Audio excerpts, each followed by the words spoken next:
Aujourd'hui, nous allons analyser une œuvre d'un auteur haïtien, Jacques Roumain, gouverneur de la Rosée. Dans l'écrit du penseur, il ne s'agit pas de trouver des réponses toutes faites, mais bien de nourrir la réflexion et de stimuler un esprit critique, capable de remettre en question le monde tel qu'il est. Alors, préparez-vous à écouter, à penser et à réagir, car l'écrit du penseur résonne pour ceux qui cherchent à comprendre le monde et à se comprendre eux-mêmes.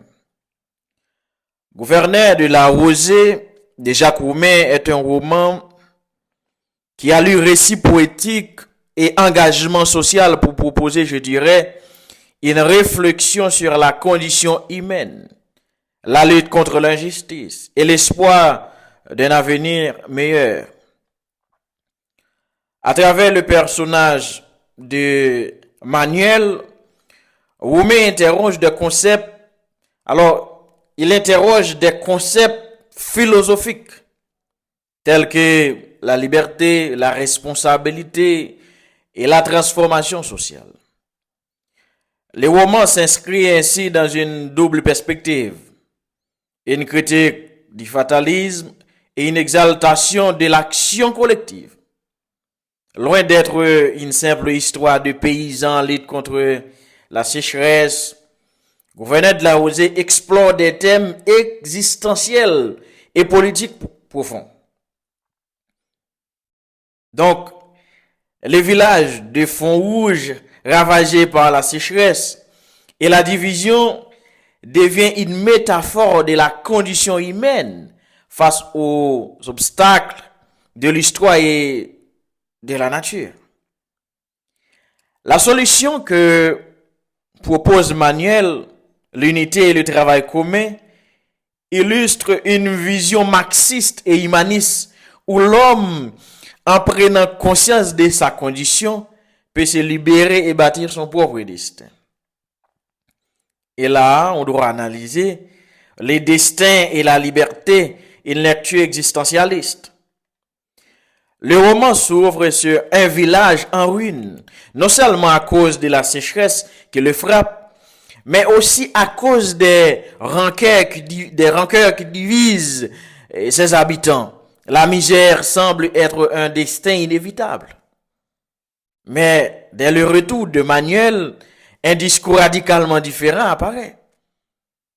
C'est pas la terre qui manque, c'est pas l'eau qui manque, c'est nous qui manquons. Et cette phrase illustre le refus du fatalisme et l'affirmation d'une responsabilité humaine dans la situation du village. Elle résonne avec la philosophie existentialiste de Jean-Paul Sartre, selon laquelle l'homme n'est pas déterminé par une essence prédéfinie, mais forge son destin à travers ses choix et ses actions. Manuel rejette l'idée d'un sort imposé par Dieu ou la nature. Il comprend que la sécheresse n'est pas seulement un problème climatique, mais aussi les symptômes d'une division sociale.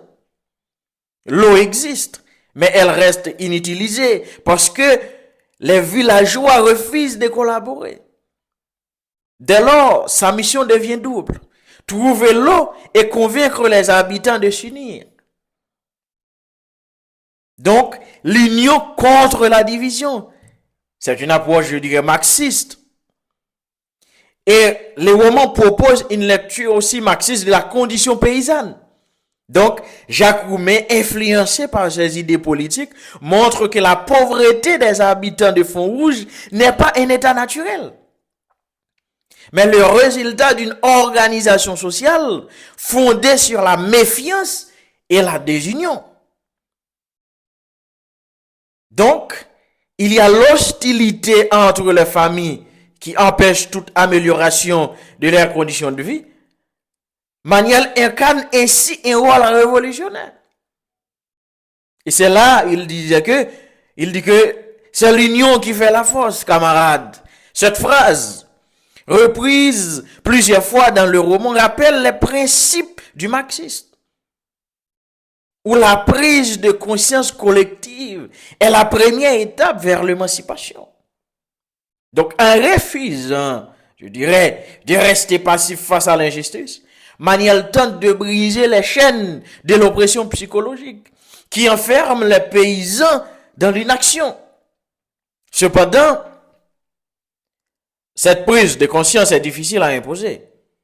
Il y a la méfiance et la violence surgissent lorsqu'il tente de rassembler les habitants. Son maître par, je dirais, Gervilien illustre la difficulté de faire triompher l'unité sur la haine, mais aussi la résistance des oppressés à changer leurs propres conditions. Mais là aussi, l'eau est un symbole du salut et de la renaissance. Parce que l'un des symboles majeurs du roman est l'eau, qui représente à la fois le salut physique et spirituel du village. Donc, la sécheresse est une métaphore de la stérilité sociale. C'est-à-dire, sans coopération, sans solidarité, la vie, je dirais, devient impossible. Mais lorsque Manuel découvre la source cachée, il ne garde pas cette information pour lui. Il comprend que la véritable richesse n'est pas la possession individuelle, mais le partage. L'eau, c'est la vie, et la vie, c'est pour tout le monde. Et ce passage, pour moi, illustre une vision profondément humaniste. La nature n'appartient à personne en particulier, et seul un usage collectif peut garantir le bien-être de tous. Ce principe, je dirais, s'oppose aux logiques d'accaparement et d'inégalité qui maintiennent la pauvreté. Mais il y a aussi les sacrifices de Manuel, c'est-à-dire une rédemption tragique. Les destins tragiques de Manuel rappellent les figures christiques et mythologiques du héros c'est-à-dire sacrifié pour le salut du groupe.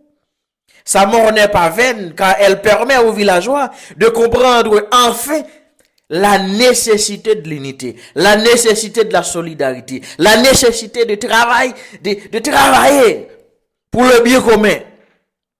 Et en ce sens, Manuel incarne un messianisme révolutionnaire.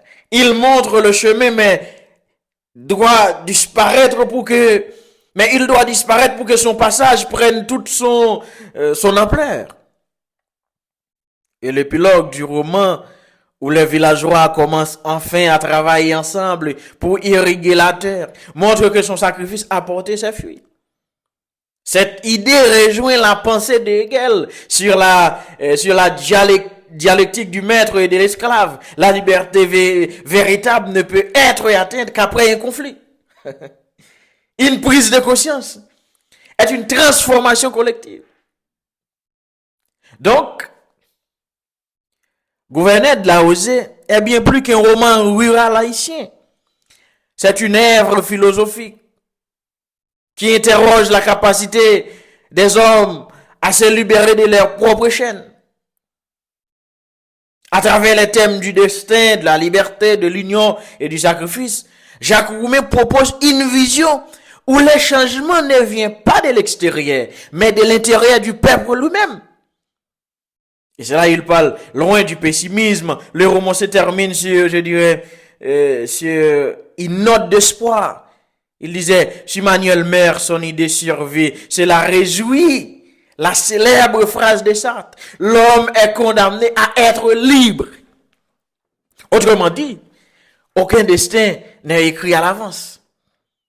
C'est en prenant conscience de leur propre pouvoir que les hommes deviennent les véritables gouverneurs de la Rosée, maîtres de leur destin et architectes de leur avenir.